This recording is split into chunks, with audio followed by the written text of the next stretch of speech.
ये बात हजम नहीं होती कि महाराज दशरथ सभा में मंत्रियों के बीच में बैठकर शीशा देख रहे हैं। भला प्रधानमंत्री जी पार्लियामेंट में बैठकर शीशा देखे तो आप क्या कहेंगे कि ये क्या तरीका है प्रधानमंत्री जी का? सभा चल रही है, संसद का सत्र चल रहा है, प्रधानमंत्री जी शीशे में अपने बाल ठीक कर रहे हैं। ये जो महाराज दशरथ ने दर्पण में देखा है, ये दर्पण जरूरी नहीं है कि कांच का दर्पण हो। ये दर्पण मन का दर्पण था जिसमें महाराज दशरथ देख रहे हैं। मन के दर्पण में स्वयं को देखिए। ये शीशे का दर्पण तो झूठ बोल सकता है, ये भ्रम दिखाता है, ये झूठ है, ये माया है, ये असत्य है। शीशा सदैव झूठ बोलता है, आपका दूसरा प्रतिबिंब बना देता है, जबकि आप तो जगत में एक ही हैं, लेकिन वो दो दिखाता है।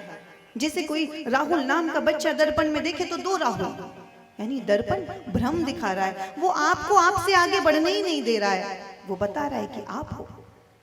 शीशा जब कांच का होता है तो उसके एक और पेंट कर दिया जाता है, या किसी पारदर्शी शीशे पर जब एक तरफ से धूल जम जाती है तो वो हमें हमारा ही प्रतिबिंब दिखाने लगती है। और जब शीशे की धूल को साफ कर दिया जाता है तो वो सामने का दिखाने लगती है। जब शीशे पर धूल जम जाएगी तो आप केवल इस पार का देखेंगे स्वयं को, लेकिन जैसे ही वो धूल हट जाएगी तो आप इस पार का भी देखेंगे और आप उस पार का भी देखेंगे। ऐसे ही मन का दर्पण है, हमारे चित्त का दर्पण है, उस पर धूल जम गई है।